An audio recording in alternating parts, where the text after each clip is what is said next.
Breakfast television weather is brought to you by Reactin. Provides 24-hour relief for your worst allergy symptoms. Kevin was saying earlier on that his nose was running this morning. Well, there's probably a good reason for that. Yesterday, the pollen levels were high. Today, the total pollen level, which is the average of all the pollen that we have right now in terms of pollen counts, is on the high side. Moderate, though, is cedar and juniper, and as well for the new trees, that's what Kevin's allergic to, is aspen, poplar, and elm. So there's a look, and we hope you breathe easy today. Let's talk a little bit about some moisture working its way towards us. We're going to increase the cloud this morning. This is a look at your futurecast, and this shows just after about 7, 8 o'clock tonight, where we'll get into some scattered showers, and that includes Toronto, down through Goderich into London, as well as into Windsor. Pack an umbrella. To the east, you should be dry still at that time. However, through the overnight, that'll work its way in. You can continue to see the on and off showers. Some rain a little bit more persistent tomorrow morning in through Windsor. And take a look, 6:30 tomorrow morning, you're going to start to see along that tip of Georgian Bay the possibility of some wet snow pushing its way into the forecast because wind direction changes to the northwest. And if you're wondering when this scattered showers, the patchy drizzle, the dreary Saturday wraps up, it's going to continue into Sunday. And then finally Sunday, we'll get into some clearing skies. Temperatures right now 5 or 3 into Windsor, 3 as well into Sudbury, 2 over to Ottawa. A daytime high today going to be about 14. Cool through the weekend. 10 as we take a look. Cold Saturday night into Sunday morning. Just a high of 8, but we'll improve it. Sunshine and 18 on Monday. May 1st, 22. Then we'll get into some evening showers, but remain mild.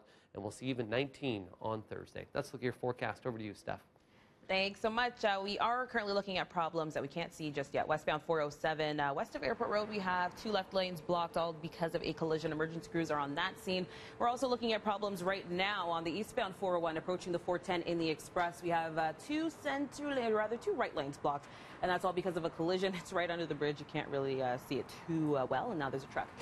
Moving further along on the eastbound 401, we have some delays just east of the 410 to south of Airport and the Collectors, and some other problems over on the eastbound Gardner, east of York. 2 right lanes are blocked with a collision. Emergency crews are on that scene, and it's heavy from Jameson. So we are starting to see problems and starting to see some heavy delays on our major routes. So it is filling in quite quickly. If you plan to head out, now would be the time, as it is really filling in. And now downstairs to Mel. All right, we are following a number of breaking news stories. First, from Peel Region. As you heard Stephanie mention there, 2 left lanes of the 407 at Airport Road remain closed off after a vehicle lost control, slid down an embankment where it then struck a median. 1 person has been injured, and they have been rushed to a trauma center. Our camera is en route, and we'll bring you more information as that story develops. Another story we're following at this hour, 1 man in hospital after a stabbing near Dufferin and Eglinton. Toronto paramedics saying a man in his 20s has multiple stab wounds. This happened just before 5 a.m., and so far no word on suspects. Now, an update to that fire on Queen Street, Toronto Fire saying that the 3-alarm blaze at a townhouse on Queen East is now under control, but crews still remain on scene this morning. They are just monitoring some hot spots. And this was the scene last night as flames and heavy black smoke could be seen shooting from the roof when emergency crews arrived at Queen and Sumac around 8:30 last night. Officials say at one point, too dangerous for firefighters to even enter the building. No one was inside at the time, but 1 firefighter did have a minor leg injury. He was later given the all clear. No other injuries were reported, and still the cause is unknown. A man is under arrest under suspicion of impaired driving after an early morning crash. The scene here at Dundas and Royal York around 2:30 this morning. The car apparently smashed into a pole before ending up right in the middle of the street. No one was injured here. The road has since reopened. Well, it has been a historic day for North and South Korea. They have announced that they are moving to officially end their 65-year-old war. The leaders of both countries, the North's Kim Jong-un and the South's Moon Jae-in, meeting face-to-face for the first time ever. They announced an official end to the Korean War. They've technically been at war since 1953 because a peace treaty was never signed. It's also the first time in 65 years that a North Korean leader has set foot inside the South. Through a translator, Kim Jong-un says both sides need to live as one. And we are not a people that should be confronting each other, that we are the same people that should live in unity. I hope that we will be able to live very peacefully in the future. Now, the pair are also talking about the denuclearization of the Korean peninsula. The official peace treaty is set to be signed at a summit between the two sides later this year. And, of course, some other breaking news that we are following this morning. The Duke and Duchess of Cambridge announcing that they have named their son Louis Arthur Charles. The baby will be known as His Royal Highness Prince Louis of Cambridge. He was born Monday morning, a healthy 8 pounds, 7 ounces.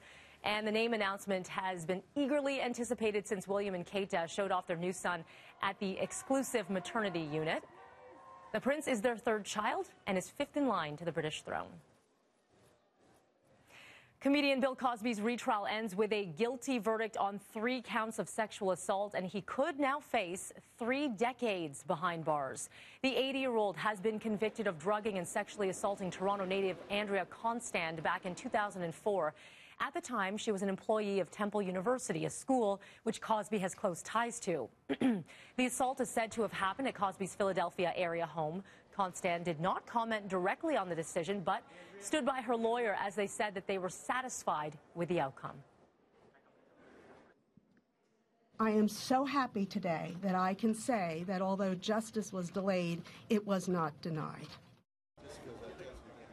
Cosby yelled and swore at the judge after the verdict was read. Lawyers say the comedian will appeal this decision.